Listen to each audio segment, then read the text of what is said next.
I took American Sign Language last year at City College. I remember when there's I think it's the largest queer deaf community in the United States here in San Francisco, and so I kept meeting these really hot deaf guys, and I was like, how can I make this work for me? That was language instructor Dino Medardo Rosso. I'm Jeff, and this is Storied San Francisco.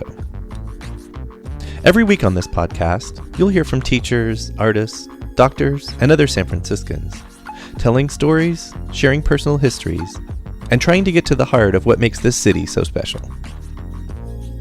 Welcome to Season 2, Episode 19, Part 2. In Part 1, Dino talked about moving to San Francisco, giving bicycle tours, and getting a job teaching at a high school. In this podcast, he picks up the story of Lingo, his language instruction side gig. After helping restaurant workers be able to better communicate with one another, Dino realized he was onto something. Here's Dino. Yeah, so then after the restaurants, I kept thinking, what else can I do?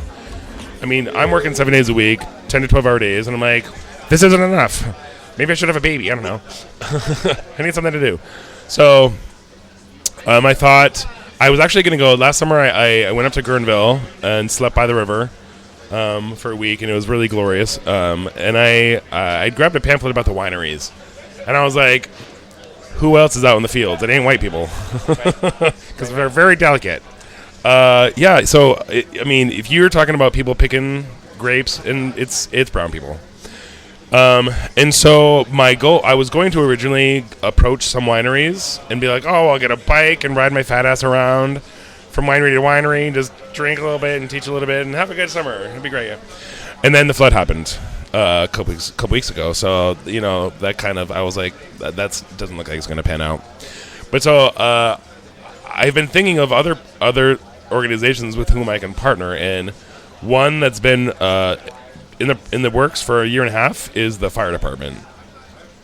So for the last 3 months, I've been teaching the public information officer, Jonathan Baxter, who's a very visible figure. He likes being named. Every time we have a lesson together, he wears his dress blues because he wants the community to see that, these official entities that serve the community, including the Latin community, is making intentional steps to connect with them in a meaningful way. So the whole fire department is interested. The challenge is I'm not a government vendor, nor do I want to be, because the less that the government knows about me, the better. Wink, wink. I ain't trying to be on anyone's radar in that sense, But so I can't meet at the firehouse, is my point. But so, I was talking to Jonathan Baxter of the SFFD a few weeks ago about, how can I get the police department involved in this? Because, they really could use these services. And he said, well, the fire department and the police department really have a long-standing friendly rivalry. He's like, as soon as... Beyond softball? Yeah, beyond softball. He's like, if you want the police to do anything, firefighters do it first, and then they're like, we want to play. Yeah, right. It's almost like the armed services. Like the exactly. cool branch. Mm-hmm. And then the uptight guys. Yeah. We'll change. Like, we weren't going to do it before, but now that they're doing it, we kind of do. But so I want to create a bridge program between them, because it'll also be a way to, again, build bridges between two organizations that don't necessarily have a lot of connection between them, and should have more, because, when you call 911, it's the firefighters that show up. Mm-hmm. And I was having this discussion with Jonathan about, imagine maybe you're undocumented, maybe you're not, maybe you're a person of color. I freak out when I see uniforms sometimes. I think sometimes they can be jarring. So imagine you're in a situation, you see lights, flashing lights, and sirens, and some dude in a uniform come to your car. The situation has the possibility to escalate. And so I want to be able to teach them language that softens, I'm here to help. That's all I'm here for. Whatever you need, I'm going to help you with that. So the principal of my school at Waldorf said to me last week, hey, you know what? I follow you on Facebook all the time. I see what you're doing. I know what you're doing. I was on SF Weekly cover last year. So it's very kind of like out in the open. He said, I want to offer you the school as a place to, because it's politically neutral, right? Right. So I was like, that's amazing. If you put it out into the universe, it'll give you back what you need. And I didn't ask; he just said it. And his name is Mitch Mitchell. He's really cool. He said, I think this would be a really great opportunity for everyone involved, for Waldorf, police department, fire department. I think it's a win-win-win-win-win. So that's something that's coming down, the line. I approached Buy Right a few months ago. But I'm kind of in the final stages of wrapping that up. I have about 10 people. I would say Buy Right probably operates similarly to a restaurant. Yeah, everyone in their meat department, whatever in the back, they're all Spanish speakers. Right. And they, the people who are delivering their food, Produce. shipping their food, growing their food, they're all Spanish speakers. So, Yes. and I want to make it clear, like, I'm not shitting on white people. I'm white. I'm allowed to if I wanted to. But, I just think when we talk about things like white privilege, it's not just acknowledging that white privilege exists. It's working actively to acknowledge that there are different systems. A few years ago, it was either Mississippi or Alabama, one of the fun states, that they put up all these. They did a multi-pronged program of awfulness where they first put up all these billboards saying, ICE is ramping up their actions in your neighborhood. Basically, it was a campaign of fear. So people stayed home. They kept their kids home. They shut their windows, doors, and it kept people out of the fields. So their next step was they basically put out more billboards saying, "Hey, white people, you remember those jobs you were talking about them taking? Well, they're open, so come on down." And you can guess what happened. Like 5 assholes showed up. 4 of whom left in an hour because it's hard work. It's actual work. It's fucking hard. Backbreaking. it's it's minimum wage. It's really fucking hot. You're bent over, And when we think about migrant workers, they're called migrant workers not because they migrated. It's because they're constantly going where the crops are. They don't have a stable housing situation. They're living in a shed with 100 other people. It's an unstable situation. If you have kids, if you're a migrant worker, they're not going to school, or they're in 30. Cesar Chavez was in 37 different schools, and so if you're a kid, he would tell stories about, us kids would sleep in the fields, because we were young and we couldn't be unattended, and then we would start picking, and then you just end up picking, and now you're 80 years old and you're still picking, and I think I hear this so often. And I'm very vocal about this. You can't be apolitical doing what I do because it's a political thing. I hear a lot of cranky white people, on the one hand, complaining about illegal immigration. And they took our jobs and whatever. They have no idea where their food comes from. If you ask any white person where their food comes from, they know that it's grown, obviously, and they know it comes from farms. But the reality is, there's just this disconnect where white people don't know where it comes from. And if you don't know where it comes from and you don't have an appreciation for it, then you can't have empathy. And if you don't have empathy, then you're not going to treat other human beings with dignity and respect. And every time I hear these immigration debates, absent immigrant voices, I'm like, are there any Native Americans on your immigration debate panel? Because guess what, Whitey? You're the original illegal. Yeah. Let's talk about that. So I feel like, and they're the hardest fucking working people I've ever met in my life. Of course. If a white person has to work overtime, they're bitching about it, and which is fine. You can bitch about it, but you're an immigrant, and maybe you're undocumented, maybe you're not, but you're still probably working 2 to 3 jobs, and while you're doing those things, you're being looked down upon. You have people openly saying, "Go back to your country. You're not wanted here. You're worthless." And, just imagine what kind of life that is, of working your ass off all the time to perform an essential task that provides billions to the economy, and people are just shitholes in your direction. And I've thought a lot about, what is a solution? Because I don't want to be just a complainer pants. I want to be I want to be a solutionizer. And I think it's tricky because if you say you made it easy for undocumented immigrants to access citizenship, what happens now? You have to pay them a fair wage. And if you pay them a fair wage, that parlays itself into $120 avocado toast. So people are already bitching about $7 avocado toast. You're like, yep, well, guess what? Now they're $20 each.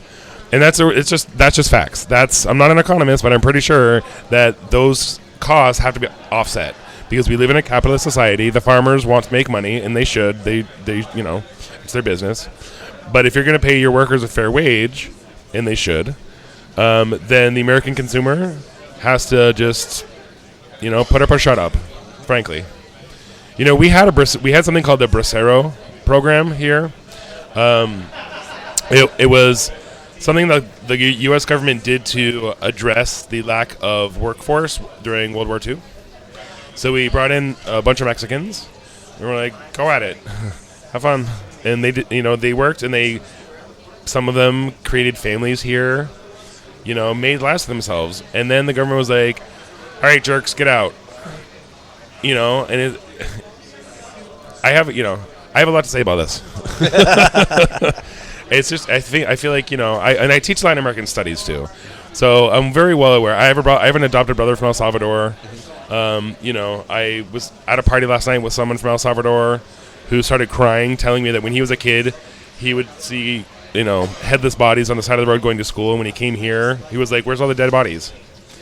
And you have to acknowledge that the United States in the 70s and 80s, Iran-Contra, all that shit, it rests squarely on the shoulders of the United States government because we were routinely providing arms to people that were so-called anti-communist. Mm-hmm. We were so afraid of the spread of red that I just made that up, by the way. That we you're welcome. That we were like, you're a democratically elected leader, not on my watch. And so that's the formation of all these killing squads. The guy last night was telling me when he was 12, the military came to his school, and every other boy was picked out of a line to go to join the military. Yeah. And you look at any Latin American, Central American country. I mean, the CIA assassinated Che Guevara. Yeah. In Bolivia. This is not a secret. The American government has been openly helping destroy democratic socialist countries in the making. So, on a lighter note, I'm trying to help solve the problem in the smallest way that I can by partnering with organizations that have workers that speak Spanish probably only. The hotel industry, also Filipinos. There's a lot of Tagalog speakers.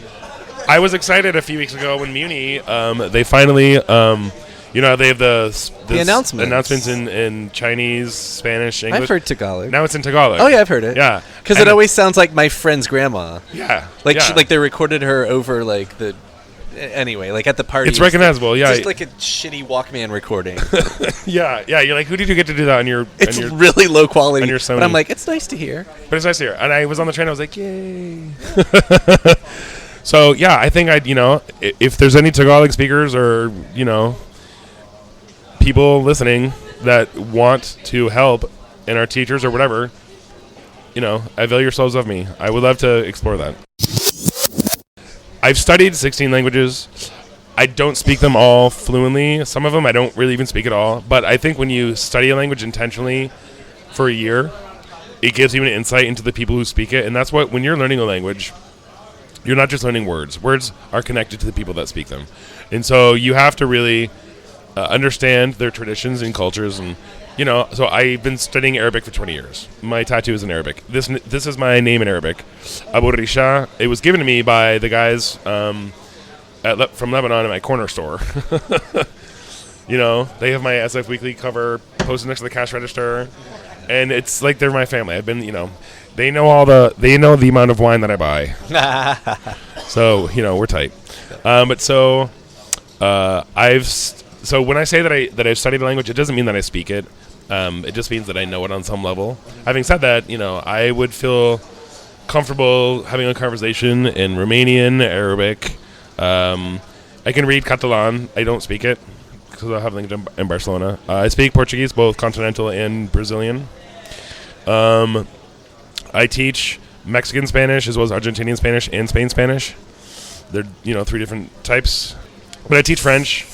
Yeah. German. I studied it in college, and I work at a Waldorf school, it's a Rudolf Steiner school.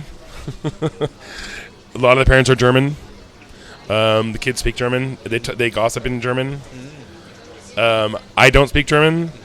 I know what it sounds like and looks like, and I know the grammatical structure. And if I were forced to, I could teach basic German because but I wouldn't consider myself a German speaker. Yeah, I'm learning Aztec now. It's called Nahuatl. It's the biggest Native American language in the hemisphere. Meaning most speakers. Meaning the most speakers. Right. Yeah.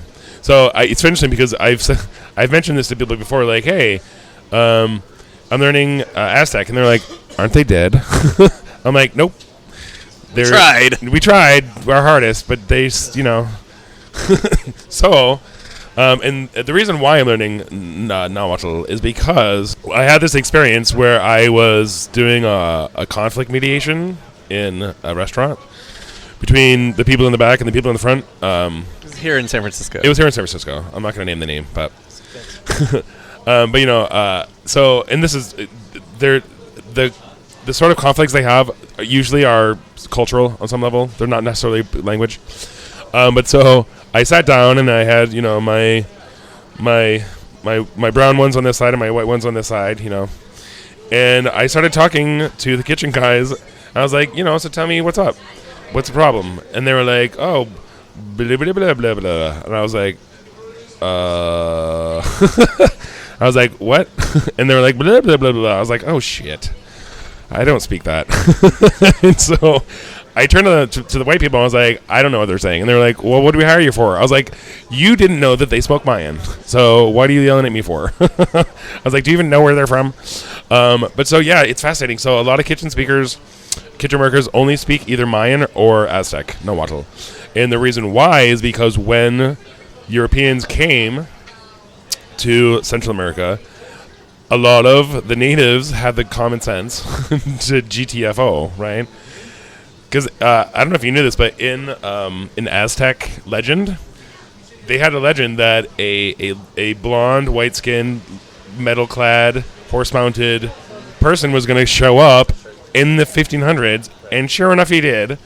And so they're like, yeah, I know what this is. So they're like, they got the fuck out. They went to the mountains and the jungles, and they hid, and they've been there for 500 years.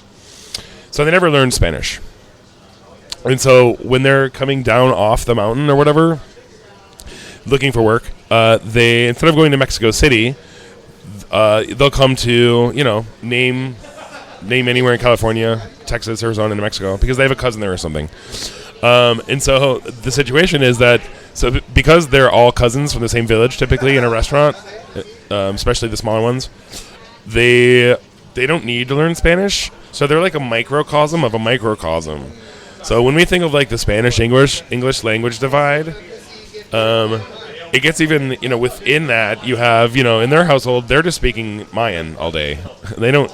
It's like they bypassed Spanish. Yeah, they did, totally. And then have a. I mean, they're Native American. Right. There's nothing Latino about them. You wouldn't refer to them as Latino because they're not, ethnically or linguistically.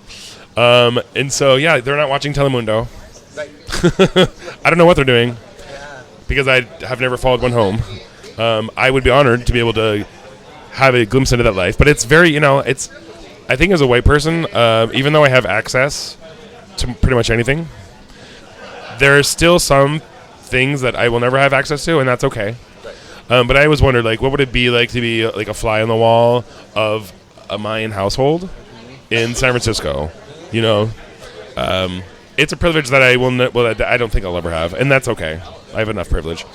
Do you want to continue to acquire new languages? Yeah, I took American Sign Language last year at City College. Awesome. I remember when there's I think it's the largest queer deaf community in the United States here in San Francisco, and so I kept meeting these really hot deaf guys, and I was like, how can how can I make this work for me? You don't actually have to listen to me, bitch. Yes. I was like, I will find a way to get in your pants. Just you wait. So I started learning it, and then I realized there's so many different kinds of sign language. There's British Sign Language, American, Nigerian, Australian, so, Japanese. British Sign Language is lots of the U, letter U. With your pinky up. So, I think, and this is a question that I do get asked a lot is, do you continue to work on your craft while your students are working on their craft? And I say yes, and for several reasons, not the least of which, I think it's important to understand what your students are going through. Sometimes we forget. Remember how high school language class was hard as shit? I don't ever want to forget what it's like for people. People always tell me, oh, you must be so easy for you. I mean, it's a lot easier for me than most, I'm sure. But it's still hard. You have to grasp new concepts. You have to learn a lot of words. You have to spend time every day dedicated. When I sit down and watch TV, at the end of the night, when I get home at 10 o'clock or 11 o'clock at night, I have a stack of books next to my couch so that during the commercials, I can just 5 minutes with French, 5 minutes with Portuguese, 5 minutes with Arabic, 5 minutes with Nahuatl. Right. So, one of the reasons why I continue to do language study is because I want to empathize with their process. But also, I just like learning languages. There's 6,000 plus languages in the world, so it's not like I'm going to, run out, sorry, did them all, now what? I guess I'll have to learn how to, ride a boat or whatever. So, it opens up the world to you, and it sounds really trite, and hippy-dippy, kumbaya, but it does. You learn language. Literally. It really does. You just, when I sit on the bus, sometimes I'm like, the voice is in my head, because I understand everyone having a conversation. That's a problem. It can be. Because sometimes I'm like, make the voices stop. That was Dino Medardo Rosso. Join us next week when we'll close out our Sisters of Perpetual Indulgence at 40 series with Sister Annie Cockledoo. Music for the podcast is by Otis McDonald. Film photography is by Michelle Kilfeather. You can follow us on Facebook, Twitter, and Instagram to stay up to date on everything we do. Find the nearly 70 episodes on our website, storiedsf.com, or wherever you listen to podcasts. If that happens to be Apple Podcasts and you have a minute to spare, please rate and review the show for us. Send comments or suggestions to storiedsf@gmail.com. Thanks for listening.